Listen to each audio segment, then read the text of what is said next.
नाहरगढ़ के बीचों बीच एक पुराना सा घर था। ये घर था हरिनाथ शर्मा का, जो गरीब तो नहीं थे लेकिन अमीर भी नहीं थे। और इसी घर से शुरू होती है इन दो बहनों की कहानी। एक थी सीता, संस्कारों की मूरत, तो दूसरी थी गीता, घमंड की दुकान। शुरुआत में दोनों बहनें साथ साथ पली थीं, एक ही थाली में खाना, एक साथ सोना। लेकिन जैसे जैसे उम्र बढ़ी, गीता के मन में एक अजीब सी जलन नहर करने लगी। गांव में लोग सीता की तारीफ करते थे। सीता तो देवी जैसी है, एकदम माता सीता जैसी, शांत और दयालु। हाँ, सही कहा। ऐसी बहू मिले तो घर स्वर्ग बन जाए। ये बातें गीता के कानों में जहर बनकर उतरने लगी थी। मैं सुंदर हूँ, तेज हूँ, फिर सब सीता की ही तारीफ क्यों करते हैं? उसके पास तो न शक्ल है न अक्ल, उसके बावजूद सब उसी को मक्खन लगाते फिरते हैं। सीता को ये सब पता था, लेकिन वो चुप रहती, क्योंकि उसे लगता था गीता मेरी छोटी बहन है, समय के साथ समझ जाएगी। एक दिन हरिनाथ शर्मा ने दोनों को पास बुलाया। बेटा, अब तुम दोनों की शादी का समय आ गया है। सीता ने सिर झुका लिया, जबकि गीता की आंखों में चमक आ गई। पहले सीता के लिए राम का रिश्ता आया।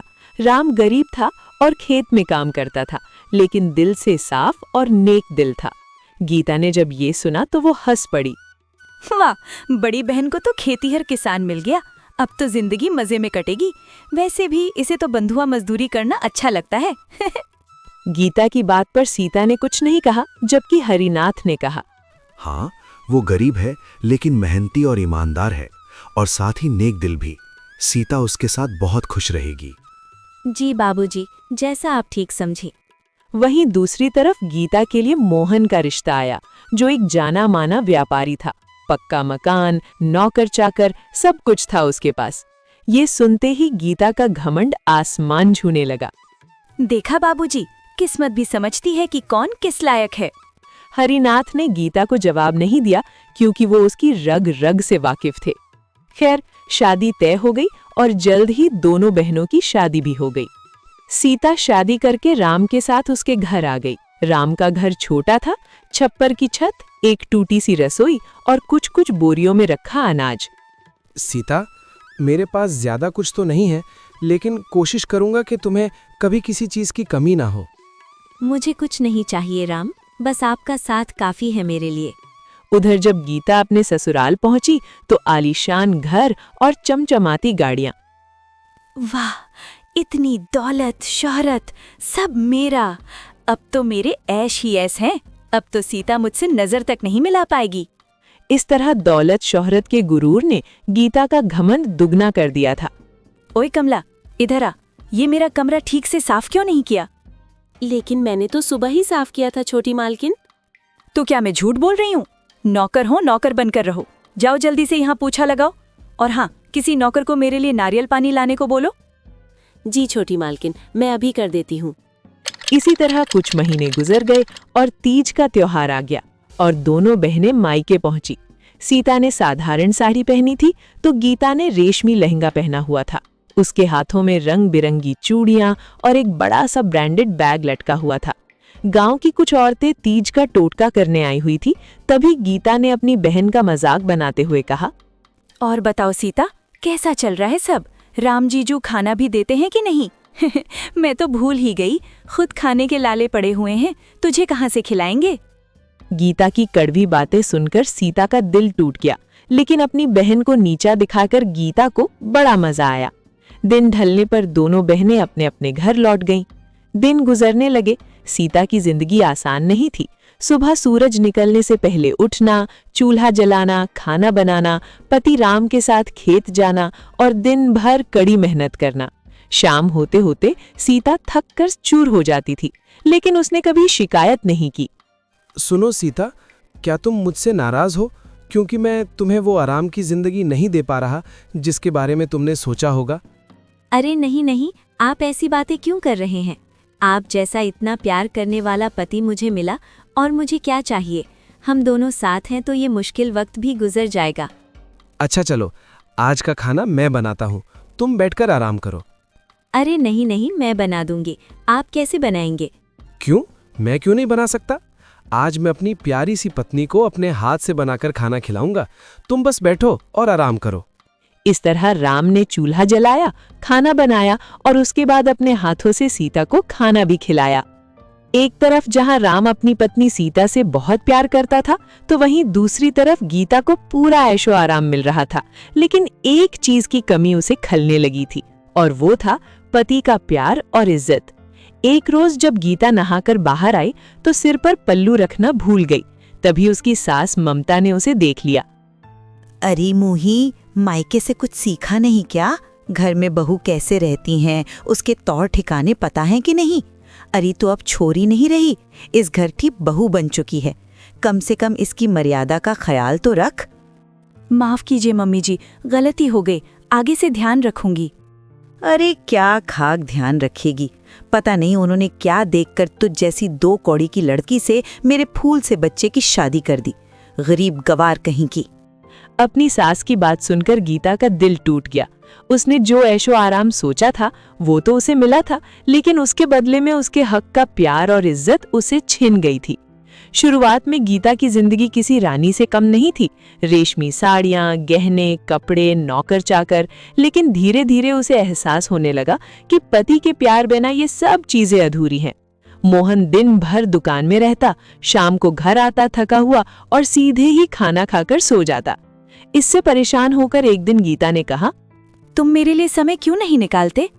मोहन ने गीता की बात सुनकर बड़े ही सख्त लहजे में जवाब दिया, औरत हो औरत बनकर रहो, ज्यादा सवाल जवाब मत किया करो।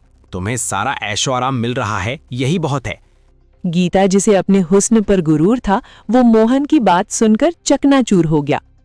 खैर, कुछ और दिन ऐसे ही गुजर गए और एक दिन खबर आई कि मोहन का एक बड़ा सौदा डूब गया है। कारोबार में बड़ा भारी नुकसान हो गया था। माँ, दुकान में बहुत बड़ा नुकसान हो गया है।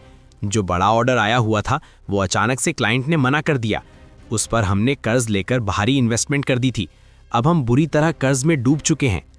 बेटा, तू चिंता मत कर, जल्द ही सब ठीक हो जाएगा। बिजनेस में तो ऊंच नीच होती रहती है। ऐसे ही कुछ दिन गुजरे और मोहन की दुकान पर कर्ज बढ़ने लगा। लोगों ने उधार समय पर वापस नहीं किया। मोहन का बहुत पैसा फंस गया और सास ममता का लहजा भी गीता के लिए बदल गया। बहू, अब साज श्रृंगार कम करो, हालात को समझो। इन गहने जेवरात को मुझे दे दो, जरूरत में काम आएंगे। इस तरह गीता ने अपने सारे गहने जेवरात उतारकर अपनी सास को दे दिए। जो गीता एक रानी की तरह रहती थी, इसके हालात अचानक से एक नौकरानी जैसे हो गए थे। उधर राम ने एक नया फैसला लिया। उसने कहा, सीता, अब हम सिर्फ फसल पर नहीं जी सकते, हमें कुछ और भी करना होगा। सीता ने भी राम की हिम्मत बढ़ाई। जी, जैसा आप सही समझे, मैं आपके हर फैसले में आपके साथ हूँ। तो फिर ठीक है सीता, मैं शहर में एक छोटी सी दुकान किराए पर ले लेता हूँ। हम खेत में ताज़ा फल सब्जियां उगाकर वहाँ बेचा करेंगे। इससे हमें मंडी से 10 गुना मुनाफा होगा। बहुत अच्छा विचार है जी, मैं आपके साथ हूँ। हम बहुत मेहनत करेंगे। इस तरह दोनों ने मिलकर सब्जियां उगाना शुरू किया और राम उन्हें मंडी में बेचने की जगह शहर के बाजार में ले जाकर बेचने लगा। एक शाम जब राम सब्जियां बेचकर वापस घर आया, अरे सुनो सीता, बाहर तो आओ जरा। राम की आवाज सुनकर सीता घर से बाहर आई तो उसने देखा कि राम के हाथ में कुछ बैग लटके हुए थे। अजी, क्या हुआ? आप बहुत खुश लग रहे हो। अरे सीता, खुशी की तो बात ही है। तुम्हें पता है, आज मैं 10,000 की सब्जियां बिक गईं। अगर ऐसे ही रहा तो जल्द ही हम अमीर हो जाएंगे। अजी, ये तो सच में बहुत खुशी की बात है। अगर रोज ऐसे ही कमाई होने लगी तो हम हर महीने 3 लाख तक कमा लेंगे। हाँ सीता, ये सब तुम्हारी वजह से ही हो पाया है। अगर तुम मेरे साथ ना होती तो शायद ही ये कभी मुमकिन हो पाता। अजी, ये भी कोई कहने की बात है। आपकी पत्नी हूँ और आपके हर फैसले में आपके साथ हूँ। अच्छा, ये सब छोड़िए, ये बताइए आपके हाथों में ये क्या है? पहले अंदर तो चलो, सब बताता हूँ। इस तरह दोनों घर के अंदर आ जाते हैं और राम वो बैग सीता के हाथ में देते हुए कहता है, सीता, ये मेरी तरफ से तुम्हारे लिए पहला उपहार है। जब सीता ने बैग खोलकर देखा तो उसमें 2 सुंदर सुंदर साड़ियां रखी हुई थी। अजी, ये तो बहुत सुंदर साड़ियाँ हैं। क्या मेरे लिए हैं? नहीं, पड़ोस वाली के लिए है। ये सुनकर सीता के चेहरे पर हल्का सा गुस्सा झलक आया। ठीक है, फिर उसे ही जाकर दे दो, मुझसे बात मत करो। मेरी फूलमती, मजाक कर रहा हूँ। ये सब तुम्हारे लिए है। हमारी नजरें आपके अलावा किसी को देख सकती हैं क्या? हाँ। ये सुनकर सीता मुस्कुरा देती है। इस तरह राम की धीरे धीरे अच्छी कमाई होने लगी। सीता ने पैसों का हिसाब रखना शुरू कर दिया। उसने एक एक रुपया बचाया। गरीबी अभी भी थी, लेकिन किसी चीज का डर नहीं था, क्योंकि अब उनकी कमाई उनकी दैनिक जरूरतों से काफी ज्यादा होने लगी थी। कुछ दिन बाद जब दोनों बहनों की माँ की बरसी थी, तो दोनों बहनें अपने पिता के घर आईं। इस बार दोनों ने ही सादा सी साड़ियां पहनी हुई थी। अरे बेटा, कैसी हो तुम दोनों? मैं एकदम ठीक हूँ बाबा, मुझे क्या होगा, लेकिन सीता का पता नहीं। सारे दिन मजदूरी करके तो इसका बुरा हाल हो जाता होगा। नहीं नहीं छोटी बहन, ऐसी कोई बात नहीं है। राम ने नया बिजनेस शुरू किया है और भगवान की दया से सब बहुत अच्छा चल रहा है। जल्द ही हम नया घर भी लेने वाले हैं। ये सुनकर गीता की जलन और भी बढ़ गई। खैर, कुछ ही दिन बाद मोहन की आर्थिक हालत और बिगड़ गई। घर के गहने जेवरात बिकने लगे, नौकर हटा दिए गए। सास का गुस्सा गीता पर टूटने लगा। वो दिन रात गीता को ताने मारने लगी। अरे कलमुही, तेरे मायके से कुछ मदद क्यों नहीं मांग लेती? अपने बाप से बोल के अपने दामाद की थोड़ी मदद कर दे, ताकि तेरे पति की परेशानी थोड़ी कम हो जाए। लेकिन माँ जी, मेरे बाबा तो एक साधारण से किसान हैं। उनके पास कोई धन दौलत नहीं है, और जो थोड़े बहुत पैसे थे वो भी उन्होंने हमारी शादी में लगा दिए। वो कहाँ से हमारी मदद कर पाएंगे? हमने तुझसे मोहन की शादी करके ही बहुत बड़ी गलती कर दी। अगर किसी अच्छे खानदान में की होती तो आज कम से कम वो मोहन की मदद तो करते। ये सुनकर गीता को बहुत बड़ा धक्का लगा। उसे महसूस हुआ कि जिस दौलत शोहरत को देखकर उसे घमंड हो रहा था, वो उसे सिर्फ एक कुत्ते की हैसियत से मिल रहा था। दोनों बहनों की जिंदगी एक नया मोड़ ले रही थी। एक तरह जहां सीता की जिंदगी खुशहाली की तरफ बढ़ रही थी, तो वहीं दूसरी तरफ गीता की जिंदगी धीरे धीरे तबाही की ओर बढ़ती जा रही थी। एक रात जोरों से बारिश हो रही थी। गीता रसोई के कोने में बैठी थी। रो रो कर आंखें सूजी हुई थी। पीछे से सास की आवाज उसके कानों में गूंज रही थी। अरे करमजली, तू डूब क्यों नहीं मरती? मेरे बेटे का सुकून खा गई तू। हमारे घर को बर्बाद करके रख दिया तूने। ना मायके से पैसा लाई, ना किस्मत लाई। कुलक्षणी है तू, कुलटा। ये सब सुनकर भी मोहन चुप था। उसकी चुप्पी गीता के लिए सबसे बड़ा तमाचा थी। गीता को लगा जैसे कि उसका पूरा अस्तित्व ही मिट्टी में मिल रहा हो। अगली सुबह मोहन की दुकान पूरी तरह बंद हो गई। कर्जदार दरवाजे पर खड़े थे। घर पर भी बिकने की नौबत आ गई थी। सास ने बेरुखी आवाज में कहा, तू अपने मायके चली जा कुलटा। यहाँ अब तेरा कोई काम नहीं है। हमारे पास तुझे पड़े पड़े खिलाने के पैसे नहीं हैं। गीता का घमंड पूरी तरह टूट चुका था। वो बिना कुछ बोले एक छोटी सी गठरी लेकर रोते हुए मायके की तरफ निकल पड़ी। जब गीता अपने मायके पहुंची तो हरिनाथ शर्मा उसे देखकर चौंक गए। बेटा गीता, क्या हुआ? तू अकेली क्यों है? और तेरी आंखों में आंसू? क्या हुआ मेरी बच्ची?